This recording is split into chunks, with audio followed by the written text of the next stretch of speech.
És com portar sabates, és com anar vestit, és com dormir cada nit. Sempre he tingut necessitat d'escriure. Escric perquè no sé viure d'una altra manera. No entendria la meva vida sense l'escriptura.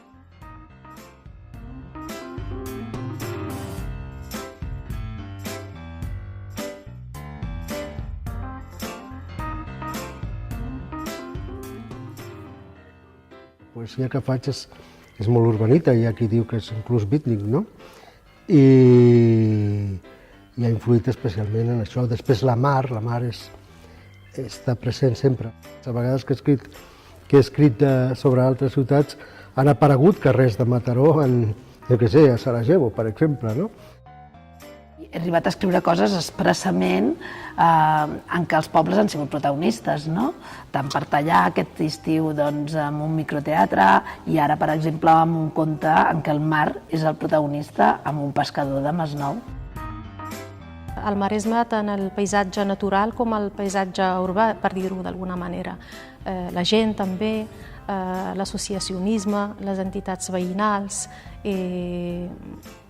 molts aspectes de la vida de Mataró, sobretot dels dos barris on vaig passar bona part de la meva vida aquí. El territori, l'entorn, el paisatge, la mar, les rieres, no? Tots aquests inputs van conformant una veu i una mirada poètica que penso que caracteritza.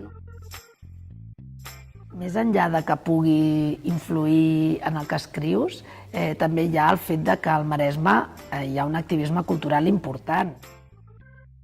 Normalment m'he mogut fora, conservo amics. Conservo molts amics que escriuen però no publiquen, no és la seva... En fi, no és el seu desig. Fa uns anys que organitzo la trobada d'escriptores del Maresme. Llavors em conec a moltíssimes i amb elles comparteixo aquesta trobada anual. Que tinc contacte i amb l'orgull que molts d'ells m'han fet mestratge també, no? La Teresa d'Arells, el Pius Morera, l'Albert Calls em va ajudar moltíssim.